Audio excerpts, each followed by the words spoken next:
I guess I'm not 100% satisfied with how I played, but I think that's always the case. I've had some ups and downs a little bit, but it's always a work in progress. I feel like my game is getting better each week, and most of all, I'm having a lot of fun out there. I'm really enjoying myself playing every week, and just really trying to win out there.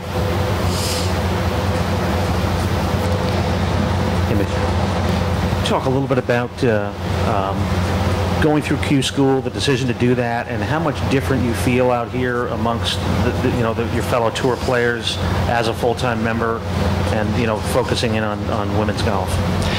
Yeah, I think going to Q School was a hard thing for me. Obviously going to Q School is not the easiest thing, but I think it was one of my proudest moments. Going through first stage and second stage, and really earning my way onto the tour. And it's been a lot of fun this year. All the players have been really nice to me, and just being able to play every week has been a lot of fun. Like over the past, I played on the tour a lot, but I've never really played every week.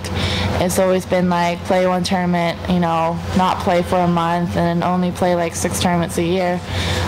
So being able to play a lot of tournaments, being able to travel to new places, playing tournaments that I've never played in before, like this week, it's just a lot. It's just really exciting for me, and it's just really enjoyable. Do you feel like you have settled your golf life down a little bit by doing this, by just playing as much as you're talking about playing and going through Q School? Yeah, I guess by having the card, it's kind of like a play when you want card. You don't have like a set schedule for the rest of the year. You don't have to say, I'm only going to play in this 6 tournaments, and if I get sick or something, then oh my God, one out of 6 is gone. This week I can kind of judge how I feel that week, and have more opportunities to play, and because that's exactly what I want. I want more opportunities, more opportunity to gain more experience, and more opportunities to win. Just as one last follow, do you feel, having gone through Q School, that you have gained a little bit more respect amongst your peers out here? I don't know about that, actually. I don't know how much of that aspect they have or something, but I think I've gained a lot more respect for myself personally. I think going through that kind of hard time, and then kind of rising above that, and kind of just showing to myself that I can do it, feels good. Does it feel good to have the home now as the LPGA, rather than being almost an independent contractor and playing in a sponsor's exemption here, a men's event here, there? I mean, do you feel like you kind of like stabilize yourself and you can call the LPGA your home? Yeah, I definitely feel like I've stabilized a lot more. Like I said, playing out here every week, it's just really enjoyable. Just being able to play against the best women in the world every week, and just having that opportunity is just I feel very grateful for it. Has that helped your golf game? Well, I think definitely it helps playing almost like every week. Playing in a rhythm, playing with the flow definitely helps, I think. The W question, do you think?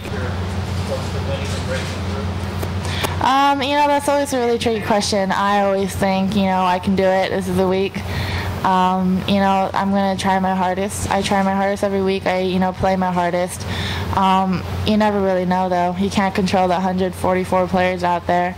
But all I can control is how well I play and how hard I try.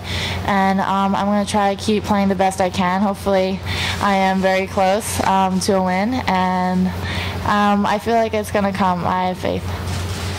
Michelle, a lot of the public got to know you through playing against the men, going through U.S. Open men's qualifying down the road at Canoe Brook. I'm curious, is there a part of you that misses that buzz and excitement, and is there a part of you that wants to do that again at some point in the future? Yeah, for sure. I definitely, that's definitely not past me. I think I'm just at this point in my life where, I feel very happy where I am right now, and I'm just going to try getting better at my game, become a better player, and see how good I get. And, I definitely want to, just keep achieving my goals, keep doing what I want to do, and, play men's tournaments. I believe you've talked in the past about someday competing in the Masters. Is that still part of your vision for the future? And if so, do you see a realistic scenario of attaining that goal? Yeah, for sure. That's definitely one of my goals. It was a goal that I started out with, and you know, I still have it. Is winning the men's tournament, is that also part of your goals at this point? And how realistic do you think that is? You know, I think that's definitely part of my goals. You know, like they always say, you know, dream high and stuff. Set your goals up high, and I think it's definitely I'm not saying it's an easy goal to, you know, achieve. I'm not going to be like, oh, I'm going to go to my next tournament, win a men's event. It's not like that.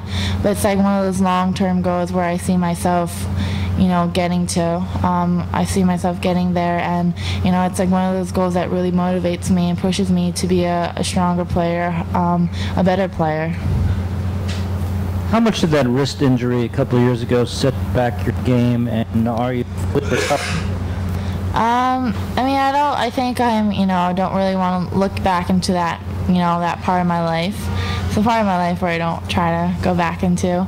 But it was definitely rough on me. You know, breaking 3 bones isn't fun, especially if it's your wrist. But, you know, I felt like I've learned a lot in that period of time. It wasn't my best moment. They weren't my best moments, but, you know, I feel like I've learned a lot from struggling more than I've played well. So I grew up a lot from that. And although it unfortunately did set me back a little bit, you know, it motivated me even hard to work harder, and I learned more about my body. But now that past is the past, and there's nothing I could do about it. All the bones are healed. You know, I'm on the up road to recovery, or kind of past it. So it's all good. Michelle, if there, for a first-year player on the tour, if there's a learning curve, if so, what are some of the things you've had to learn both on and off the course?